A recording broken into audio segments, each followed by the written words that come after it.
ಹಾಸನ ಹೊರವಲಯದಲ್ಲಿ ಘನಘೋರ ಅಪಘಾತ ಸಂಭವಿಸಿತು. ನಿನ್ನೆ ತಡರಾತ್ರಿ ಮೃತರ ಸಂಖ್ಯೆ 9ಕ್ಕೆ ಏರಿಕೆಯಾಗಿದೆ. ಸಂಬಂಧಿಕರ ಆಕ್ರಂದನ ಮುಗಿಲು ಮುಟ್ಟಿದೆ. ಗಣೇಶ ವಿಸರ್ಜನೆಯ ಸಂದರ್ಭದಲ್ಲಿ ಮೆರವಣಿಗೆ ಹೋಗ್ತಾ ಇತ್ತು. ಆಲ್ಮೋಸ್ಟ್ ಎಲ್ಲ ಕೂಡ ಕಾಲೇಜ್ ಸ್ಟೂಡೆಂಟ್ಸ್ಗಳೇ ಅಲ್ಲಿದ್ದಂಥದ್ದು. ಈ ಸಂದರ್ಭದಲ್ಲಿ ಒಂದು ಟ್ರಕ್ ಹರಿದು ಅಲ್ಲಿ 9 ಜನ ಸಾವನ್ನಪ್ಪಿದ್ದಾರೆ. ಮೃತರ ಸಂಖ್ಯೆ 9ಕ್ಕೆ ಏರಿಕೆಯಾಗಿದೆ. ಸಂಬಂಧಿಕರ ಆಕ್ರಂದನ ಮುಗಿಲು ಮುಟ್ಟಿರುವಂಥದ್ದು. ಗಣೇಶ ವಿಸರ್ಜನೆ ವೇಳೆ ಡ್ಯಾನ್ಸ್ ಆಡ್ತಾ ಇದ್ರು. ಬೈಕಿಗೆ ಗುದ್ದಿ ಗುಂಪಿನ ಮೇಲೆ ನುಗ್ಗಿರುವಂಥದ್ದು ಟ್ರಕ್. ಸ್ಥಳದಲ್ಲೇ 4, ನಂತರ 5 ಆಸ್ಪತ್ರೆಯಲ್ಲಿ ಸಾವನ್ನಪ್ಪಿದ್ದಾರೆ. ಸ್ಥಳದಲ್ಲೇ 4 ಸ್ಪಾಟ್ ಔಟ್ ಆದರು. ಇನ್ನು 5 ಆಸ್ಪತ್ರೆಯಲ್ಲಿ ಅಸುನೀಗಿರುವಂಥದ್ದು. ಮೃತಪಟ್ಟಂಥವರು ಎಂಜಿನಿಯರಿಂಗ್ ಸ್ಟೂಡೆಂಟ್ಸ್ಗಳು. ಸರ್ಕಾರಿ ಎಂಜಿನಿಯರಿಂಗ್ ಕಾಲೇಜ್ನವರು. 20ಕ್ಕೂ ಅಧಿಕ ಮಂದಿಗೆ ಗಾಯ ಆಗಿದೆ. ಚಿಕಿತ್ಸೆಯನ್ನು ಕೊಡಿಸಲಾಗ್ತಾ ಇದೆ. ಆಸ್ಪತ್ರೆಗೆ ರಾಜಕೀಯ ಗಣ್ಯರು ಭೇಟಿಯನ್ನು ಕೊಡ್ತಾ ಇದ್ದಾರೆ, ಸಾಂತ್ವನವನ್ನ ಹೇಳ್ತಾ ಇದ್ದಾರೆ. ಘಟನೆ ಬಗ್ಗೆ ಮಾಹಿತಿಯನ್ನ ಪಡ್ಕೊಂಡ್ರು ರೇವಣ್ಣ, ನಿಖಿಲ್, ಶ್ರೇಯಸ್. ಮೃತರ ಕುಟುಂಬಕ್ಕೆ ಸರ್ಕಾರದಿಂದ 5 ಲಕ್ಷ ಪರಿಹಾರವನ್ನು ಕೂಡ ಘೋಷಣೆ ಮಾಡಲಾಗಿದೆ. ಹೀಗೆ ತೋರಿಸ್ತಾ ಇದೀವಿ ನೋಡಿ ದೃಶ್ಯಾವಳಿಗಳಲ್ಲಿ. ಹೀಗೆ ಸ್ಲೋ ಮಾಡಿ ತೋರಿಸ್ತಾ ಇದ್ವಿ. ತುಂಬ ಫಾಸ್ಟ್ ಆಗಿ ಬಂದು ಆ ಲಾರಿಯವನು ಫಸ್ಟು ಬೈಕಿಗೆ ಗುದ್ದುತ್ತಾನೆ. ಅದಾದ್ಮೇಲೆ ಸೀದಾ ಅಲ್ಲಿ ಮತ್ತೊಂದು ಕಡೆ ಮೆರವಣಿಗೆ ಸಾಗ್ತಾ ಇತ್ತು, ಅದ್ರ ಕಡೆ ನುಗ್ಗಿರುವಂಥದ್ದು. ಮೊದಲೇ ದೊಡ್ಡ ಸಂಖ್ಯೆಯಲ್ಲಿ ಯುವಕರಿದ್ರು. ಸೊ ಈ ಟ್ರಕ್ ಬೇರೆ ನುಗ್ಗಿದ್ದಂಥ ಹಿನ್ನೆಲೆಯಲ್ಲಿ 4 ಜನ ಸ್ಥಳದಲ್ಲೇ ಸಾವನ್ನಪ್ಪಿದ್ರು. ಇನ್ನು 5 ಆಸ್ಪತ್ರೆಯಲ್ಲಿ ಸಾವನ್ನಪ್ಪಿರುವಂಥದ್ದು. ಹೀಗೆ ತೋರಿಸ್ತಾ ಇದ್ದೀವಿ ನೋಡಿ. ಅಲ್ಲಿ ಗಾಯಗೊಂಡಂಥವ್ರನ್ನ, ಗಂಭೀರವಾಗಿ ಗಾಯಗೊಂಡಂಥವ್ರ ಎಷ್ಟು ಸಾಧ್ಯನೋ ಅಷ್ಟು ಬೇಗ ಆಸ್ಪತ್ರೆಗೆ ದಾಖಲು ಮಾಡಿ ಚಿಕಿತ್ಸೆ ಕೊಡಿಸುವಂಥ ಕೆಲಸವನ್ನು ಮಾಡಲಾಯಿತು. ಅಲ್ಲಿದ್ದಂಥ ಸ್ಥಳೀಯರು ಆ ಕೆಲಸವನ್ನು ಮಾಡಿದ್ರು. ಮೊಸಳೆ ಹೊಸಹಳ್ಳಿ ಹಾಸನದ ಊರು. ಮೇನ್ ರೋಡ್ನಲ್ಲಿ DJ ಜೊತೆಗೆ ಅಲ್ಲಿ ಯುವಕರು ಕುಣ್ಕೊಂಡು ಸಾಕ್ತಾ ಇದ್ರು. ಡ್ಯಾನ್ಸ್ ಮಾಡ್ಕೊಂಡು ಹೋಗ್ತಾ ಇದ್ದಂಥ ಮೆರವಣಿಗೆ ಅದು. ಸಂಭ್ರಮದಿಂದ ಗಣೇಶ ವಿಸರ್ಜನೆಗೆ ಹೋಗ್ತಾ ಇದ್ರು. ಆ ಸಂಭ್ರಮ ಎಲ್ಲ ಸೂತಕ ಆಯಿತು. ಪಾಪ ಅವರ ಕುಟುಂಬದವರ ಆಕ್ರಂದನ. ಯಾಕೆಂದರೆ ಅರ್ಧ ಗಂಟೆಗಿನ ಮುಂಚೆ ಮಾತಾಡಿರ್ತಾರೆ. ಅವ್ರ ಮಕ್ಕಳೆಲ್ಲ ಓದ್ತಾ ಇದ್ದಂಥವ್ರು, ಎಲ್ಲ ಇಂಜಿನಿಯರಿಂಗ್ ಸ್ಟೂಡೆಂಟ್ಸೇ ಆಲ್ಮೋಸ್ಟ್ ಅಲ್ಲಿ ಇದ್ದಂಥವ್ರು. ಸಾವನ್ನಪ್ಪಿದ್ರೆ ದಿಢೀರಂತ ಆ ಸಾವಿನ ಸುದ್ದಿ ಕೇಳಿದ್ರೆ ಹೇಗಾಗೋಣ ಆ ಕುಟುಂಬದವರು.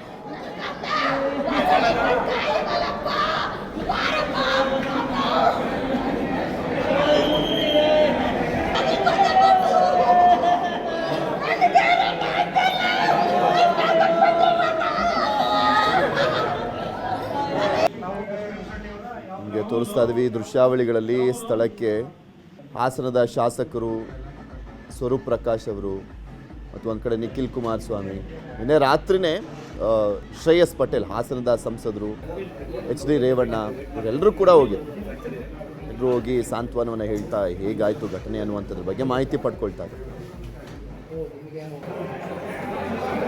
ಘಟನೆ ಏನಿಲ್ಲ, ಒಂದು ಸೈಡೆಲ್ಲ ರಾಕ್ ಮಾಡಿದ್ರು, ಒಂದು ಸೈಡ್ ಆ ಕಡೆ ಬಿಟ್ಟಿದ್ರು. ಅಜಾಗೃತಕತೆ ಅಂದ್ರೆ ಒಂದು ಸೀದಾ ಬಂದು ಏಕ್ದಮ್ ಈಚೆ 100-120 ಸ್ಪೀಡಲ್ಲಿ ಬಂದು ಗಾಡಿನ ಪಾಸ್ ಮಾಡಿರೋದು. ಈ ಕಡೆ ಆ ಕಡೆ ಒಂದು ಗಾಡಿಗೆ ಹೊಡೆದು ಈ ಕಡೆ ಜಂಪ್ ಮಾಡಿರೋದು. ಇಲ್ಲೆಲ್ಲ ಇದಿತ್ತು, DJ ಸಿಸ್ಟಮ್ ಇತ್ತು. ಅದ್ರ ಪಕ್ಕ ಮಕ್ಳಿಗೆ ಏನು ಗೊತ್ತು, ಅಮಾಯಕರು ಮನೆಗೆ ಹೋಗ್ತೀವಿ ಅಂತ ಗೊತ್ತೇ ಇಲ್ಲ. ಇಲ್ಲಿ ಬಂದು ಕುಣಿತ ಇದು ಮಾಡ್ತಾವೆ, ಮಾಮೂಲಿ ಇದು ಮಾಡ್ತಿದ್ದವು. ಅದ್ರ ಮೇಲೆ ಸೀದಾ ಏಕಾಏಕಿ ನುಗ್ಗಿದ್ದು ಗಾಡಿ, ಟ್ರಕ್ ಅದು. ಚಾಲಕನ ಅಜಾಗೃತಿ, ಫುಲ್ ಡ್ರಿಂಕ್ ಅಂಡ್ ಡ್ರೈವ್ ಒಂದು. ನಾವು ರಾತ್ರಿ ನೋಡಿದಂಥ ಸನ್ನಿವೇಶ ಎಲ್ಲದು. ಎಲ್ಲಾ ಭಾಗದಲ್ಲೂ ಸಹ ಪೊಲೀಸ್ ಅವ್ರನ್ನ ನಿಷ್ಠುರ ಮಾಡೋಕ್ಕಾಗಲ್ಲ. ಎಲ್ಲರೂ ವ್ಯವಸ್ಥೆ ಸಿದ್ಧತೆ ಮಾಡ್ಕೊಂಡಿದ್ರು. ಆದ್ರೂ ಸಹ ಈ ತರ ಘಟನೆ ನಡೆದೋಯ್ತದ್ದು. ಫುಲ್ಲು ಒಂದಿನ ಏನಿಲ್ಲ, 100,000 ಮಕ್ಕಳು ಬರ್ತಾವೆ ಇಲ್ಲಿ. ಒಂದು ಮುಂಜಾಗ್ರತಾ ಕ್ರಮವಾಗಿ ಯಾವ ಬ್ಯಾರಿಕೇಡ್ ಆಗಲಿ ಮತ್ತೊಂದಾಗಲಿ ಇಲ್ಲಿ ಒಂದು ಅಂಶಗಳಾಗಲಿ ಸಿದ್ಧತೆ ಅಂತ ಎಂಥದ್ದು ಏನಿಲ್ಲ. ಈ ಥರ ಆದಾಗ ಈ ಥರ ಎಲ್ಲ ವ್ಯವಸ್ಥೆ ನೋಡ್ಕೊತಾರೆ. ಮತ್ತು 4 ದಿನ ಮಾತಾಡ್ತಾರೆ, ಮತ್ತು 4 ದಿನ ಸುಮ್ಕಾಗ್ಬಿಡ್ತಾರೆ. ಈ ಥರ ಎಲ್ಲ ಆಗಬೇಕು, ಅನ್ಯಾಯ ಆಗಬೇಕು, ಘೋರ ಜೀವಗಳು ಹೋಗ್ತಾ ಇರಬೇಕು. ಅವಾಗ ಮಾತ್ರ ಎಚ್ಚೆತ್ತಿರ್ತಾರೆ. 4 ದಿನ ಮಾತ್ರ. 4 ದಿನ ಮತ್ತೆ ಅದು ಮರ್ಕೊಂಡು ಹೋಗ್ತಾರೆ. ಗಣಪತಿ ಊರೆಲ್ಲ ಆಡ್ಸ್ಕೊಂಡು ಬಂದು ಹಿಂಗೆ ಸಂತೆ ಮಾಡಕ್ಕೆ ಹೋಗ್ತಾ ಇದ್ದಾರೆ. ಅಲ್ಲೇ ಇದಕ್ಕೆ ಆರ್ಕೆಸ್ಟ್ರಿಗೆ ಹೋಗ್ತಾ ಇದ್ದಾರೆ. ಆರ್ಕೆಸ್ಟ್ರಿಗೆ ಹೋಗ್ಬೇಕಾರೆ ಮಲ್ಲಿಂದ ಮುಂದಕ್ಕೆ ಹೋಗ್ಬೇಕಾರೆ ಬಂದು ಆ ಕಡೆಯಿಂದ ಹಾಸನ ಕಡೆಯಿಂದ ಮೈಸೂರು ಕಡೆಗೆ ಬಸ್ ಹೋಗ್ಬೇಕಾರೆ, ಅಲ್ಲ ಲಾರಿ ಅಲ್ವಾ, ಲಾರಿ ಮೈಸೂರು ಕಡೆಗೆ ಹೋಗ್ಬೇಕಾರೆ ಪ್ಯಾಂಟರ್ ಗಾಡಿ ಲೆಫ್ಟಿಗೆ ಡಿವೈಡರ್ ಮೇಲೆ ಹಚ್ಬಿಟ್ಟು ಲೆಫ್ಟಿಗೆ ಕಟ್ಟಾಗಿದ್ದಾನೆ. 25-30 ವರ್ಷದಿಂದ ನಡೀತು. ನಮ್ಮ ಮೊಸಳೆ ಹೊಸಳ್ಳಿ ಗಣಪತಿ ವಿಸರ್ಜನೆ ವೇಳೆ ಆಗಿದ್ದಾದ್ರೂ ಏನು, ಘಟನೆಯ ಭೀಕರತೆಯನ್ನ ವಿವರಿಸಿದ್ದಾರೆ ವಿದ್ಯಾರ್ಥಿಗಳು. ಕಣ್ಣ ಮುಂದೆನೆ ಸ್ನೇಹಿತರ ಪ್ರಾಣ ಹೋಗಿರುವಂಥದ್ದು, ಹೇಗಾಯಿತು ಆ ಘಟನೆ ಅನ್ನುವಂಥದ್ರ ಬಗ್ಗೆ ಹೇಳ್ತಾ ಇಲ್ವಾ. CCTV ದೃಶ್ಯಾವಳಿಗಳೇ ಕಣ್ಣಿಗೆ ಕಟ್ತಂತಿರುವಂಥದ್ದು. CCTV ದೃಶ್ಯಾವಳಿಗಳು ಇಲ್ಲ ಅಂದಿದ್ರೆ ಅಲ್ಲಿ ಏನಾಯ್ತೋ ಏನೋ ಎತ್ತ ಅನ್ನುವಂಥದ್ರ ಬಗ್ಗೆ ಸಹಜವಾಗಿ ಪ್ರಶ್ನೆಗಳು ಇರ್ತಾ ಇದ್ವು. ಆದರೆ CCTV ದೃಶ್ಯಾವಳಿಗಳು ಕಣ್ಣಿಗೆ ಕಟ್ಟಿದಂತೆ ತೋರಿಸ್ತಾ ಇದೆ. ಆ ಪರಿಸ್ಥಿತಿಯನ್ನು. 3 ತಿಂಗಳಲ್ಲಿ ಕೆಲವರ ಪದವಿ ಮುಗಿತಾ ಇದ್ರು, ಯಾಕೆಂದರೆ ಫೈನಲ್ ಇಯರ್ಸ್ ಇದ್ದಿದ್ದು, 8th ಸೆಮ್ ಓದ್ತಾ ಇದ್ರು ತುಂಬ ಜನ. ಎಲ್ಲರೂ ಕೂಡ ಪ್ರತಿಭಾವಂತ ವಿದ್ಯಾರ್ಥಿಗಳೇ. ಮೃತರನ್ನು ನೆನೆದು ಸ್ನೇಹಿತರು ಕಣ್ಣೀರನ್ನು ಹಾಕಿದ್ದಾರೆ. ಅವ್ರನ್ನೆಲ್ಲರನ್ನೂ ಕೂಡ ನಮ್ಮ ಪ್ರತಿನಿಧಿ ಕೃಷ್ಣಮೂರ್ತಿ ಮಾತನಾಡಿಸಿದ್ದಾರೆ. ಏನು ಹೇಳಿದ್ರು ಕೇಳೋಣ. ಗಣಪತಿ ವಿಸರ್ಜನೆ ವೇಳೆ ಘೋರ ಘಟನೆ ಹಾಸನ ತಾಲೂಕಿನ ಮೊಸಳೆ ಹೊಸಳೆಯಲ್ಲಿ ನಿನ್ನೆ ರಾತ್ರಿ ನಡೆದಿದೆ. ಈ ಘಟನೆಯಲ್ಲಿ ಇಂಜಿನಿಯರಿಂಗ್ ವಿದ್ಯಾರ್ಥಿಗಳು 4 ಈಗ ಅಸುನೀಗಿದ್ದಾರೆ. ಈಗ ನಿನ್ನೆ ಹೇಗಾಯಿತು ಘಟನೆ, ಆ ಘಟನೆಯಲ್ಲಿ ಇವರ ಸ್ನೇಹಿತರು ಯಾವ ರೀತಿ ಭಾಗಿಯಾಗಿದ್ದು ಮತ್ತು ಯಾರೆಲ್ಲ ಸಾವನ್ನಪ್ಪಿದ್ದಾರೆ ಮತ್ತು ವಿಚಾರವನ್ನು ಮಾತಾಡಲಿಕ್ಕೆ ಹಾಸ್ಟೆಲ್ನಲ್ಲಿರ್ತಕ್ಕಂಥ ಕೆಲ ವಿದ್ಯಾರ್ಥಿಗಳನ್ನು ಜೊತೆದ್ದಾರೆ ಮಾತಾಡ್ಸ್ತಾ ಹೋಗ್ತೀನಿ. ಸರ್ ಹೇಳಿ, ನಿನ್ನೆ ಎಷ್ಟು ಗಂಟೆಗೆ ಹೋಗಿದ್ರಿ, ಏನಾಯಿತು ಅಲ್ಲಿ, ವಾಸ್ತವವಾಗಿ ಘಟನೆಯಲ್ಲಿ ನಡೆದಿದ್ದೇನು ಸರ್? ಸರ್ ನಿನ್ನೆ ಒಂದು 7:45 8 ಗಂಟೆಗೆ ಎಲ್ಲ ಹಾಸ್ಟೆಲ್ ಹುಡುಗರು ಸುಮಾರು ಜನ ಅಲ್ಲಿಗೆ ಹೋಗಿದ್ವಿ ಕುಣಿಯೋದಕ್ಕೆ ಅಂದ್ಬಿಟ್ಟು, ಮೆರವಣಿಗೆ ನೋಡೋದಕ್ಕೆ ಅಂದ್ಬಿಟ್ಟು ಕೆಲವರು ಜನ ಎಲ್ಲ ಹೋಗಿದ್ವಿ.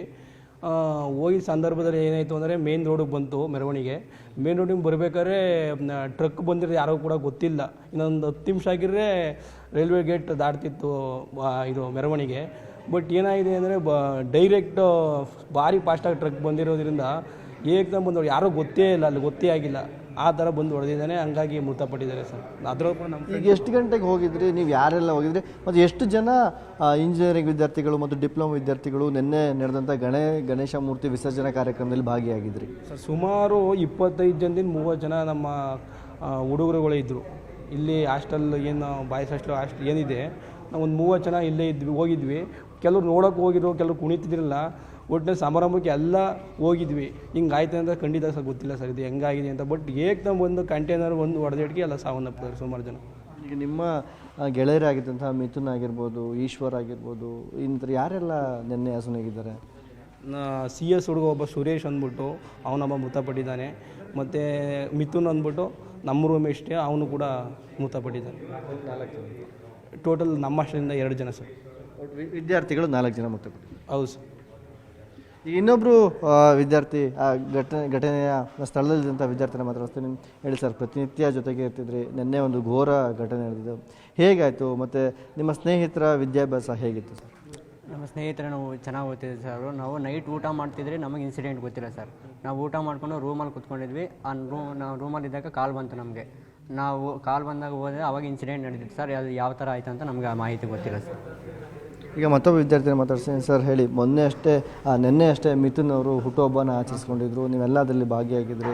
ಆದರೆ ಹುಟ್ಟುಹಬ್ಬದ ದಿನವೇ DJ ನೃತ್ಯಕ್ಕೆ ಏನೋ ಒಂದಷ್ಟು ಸಮಯ ಸಂತೋಷದಲ್ಲಿರೋಣ ಅಂತ ಹೋದಂಥ ಮಿಥುನ್ ಮತ್ತು ಇನ್ನಿತರ ಸ್ನೇಹಿತರು ಅಲ್ಲಿ ಅಸುನೀಗಿದ್ದಾರೆ. ಅವರ ಸಂಭ್ರಮಾಚರಣೆ ಹಿಂದಿನ ದಿನ ನೀವು ನೆನೆಸ್ಕೊಳ್ಳೋದಾದರೆ ಮತ್ತು ಹೇಗೆ ಅವರು ಭಾಗಿಯಾಗಿರ್ಬೋದು, ಎಷ್ಟು ಜನ ಸ್ನೇಹಿತರು ಭಾಗಿಯಾಗಿದ್ರು ಸರ್? ಒಂದು 25ರಿಂದ 30 ಜನ ಭಾಗಿಯಾಗಿದ್ದು. ಅವನು ನಮ್ಮ ಜೊತೆ ಎಲ್ಲ ತುಂಬ ಖುಷಿಯಾಗಿರ್ತಿದ್ದ. ಮತ್ತು ಊಟ ಮಾಡೋಕ್ಕೆ ಅಂತ ಬಂದಿದ್ದು ನಾವೆಲ್ಲ. ಅವನು ಊಟ ಮಾಡೋಕ್ಕೆ ಬಂದಿದ್ದ, ಹೋಗ್ದಿದ್ದರೆ ಏನೋ ಉಳ್ಕೊಳ್ಳೋನೋ ಏನೋ ಗೊತ್ತಿಲ್ಲ. ಆದರೆ ಹೋದ, ಕುಣಿತಿದ್ದ, ಹೆಂಗಾಯಿತು ಏನಾಯಿತು ಅಂತೆಲ್ಲ ಗೊತ್ತಿಲ್ಲ. ಅಂದರೆ ಅರ್ಧ ಜೀವ ಅಲ್ಲೇ ಹೋಗಿತ್ತು. ಟ್ರಕ್ ಬಂದು ಹೊಡೆದಾಗಲೇ ಅರ್ಧ ಜೀವ ಹೋಗಿತ್ತು. ಕರ್ಕೊಂಡು ಹೋಗೋದ್ರೊಳಗೆ ಆಸ್ಪತ್ರೆಯಲ್ಲಿ ಮೃತಪಟ್ಟಿದ್ದಾನೆ ಸರ್. ಅಂದರೆ ಹುಟ್ಟುಹಬ್ಬದ ದಿನವೇ ಅವ್ನು ಸತ್ತೋಗಿರೋದು ಅಂದರೆ ತುಂಬ ಕ್ರೂರ ಅನಿಸುತ್ತೆ ಸರ್. ಇನ್ನೊಂದು 3-4 ತಿಂಗಳು ಬಿಟ್ಟಿದ್ರೆ ಅವ್ನು ಫೈನಲ್ ಇಯರ್ ಮುಗ್ದೋಗಿರೋದು ಸರ್. ಇಂಜಿನಿಯರಿಂಗೇ ಮುಗ್ದೋಗಿರೋದು. ಏನೋ ಕೊನೆ ವರ್ಷ ಕುಣಿಯೋಣ, ಎಂಜಾಯ್ ಮಾಡೋಣ ಹುಡುಗರ ಜೊತೆ ಅಂತ ಹೋಗಿದ್ದಾನೆ. ಆದರೆ ಈ ಥರ ಸಂಭವಿಸಿದೆ ಸರ್. ಇದು ಹಾಸ್ಟೆಲ್ನಲ್ಲಿ ಇರ್ತಕ್ಕಂಥ ಮಿಥುನ್ ಮತ್ತು ಸುರೇಶ್, ಈಶ್ವರ್ ಇವರ ಸಹಪಾಠಿಗಳು ಮತ್ತು ಹಾಸನಲ್ಲಿರ್ತಕ್ಕಂಥ ಅವರ ಜೊತೆಗಾರರು ಹೇಳ್ತಿರ್ತಕ್ಕಂಥ ಮಾತು. ಕ್ಯಾಮ್ರಾ ಪರ್ಸನ್ ಎಡ್ವಿನ್ ಜೊತೆ ಕೃಷ್ಣಮೂರ್ತಿ, ನ್ಯೂಸ್ 18 ಹಾಸನ.